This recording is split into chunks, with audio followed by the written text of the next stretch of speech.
Nagtipon kaninang umaga ang iba't ibang asosasyon, grupo at departamento sa lungsod ng Lipa bilang pakikiisa sa pagdiriwang ng lungsod sa tinamong karangalan.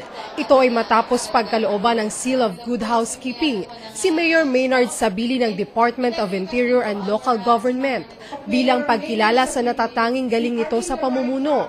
Si Mayor Sabili rin lamang ang pinagkalooban ng parangal sa buong probinsya sa city category.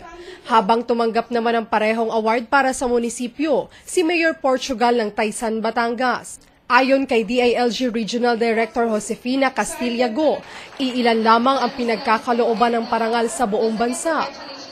Kailangan hindi ka lang matino sa pamamahala, kailangan mahusay ka din. No? At kung ikaw naman po'y mahusay, kailangan matino sa pamamahala. Nagkaloob din sila ng parangal na 30 million pesos bilang regalo sa lungsod at pangdagdag sa proyektong isasagawa sa lugar.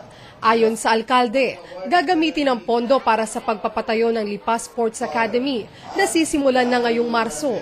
Ibinahagi rin niya ang sekreto sa mahusay na pamumuno. Lagi tayo nag-research at saka naglilingkod tayo through consultation.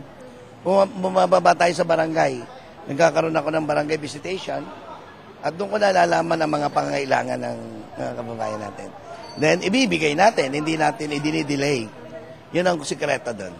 Samantala, simula ngayong taon, magkakaroon na ng 3 level o kategorya ang pagkakalooban ng Seal of Good Housekeeping para bigyang pagkakataon ng iba pang lokal na pamahalaan.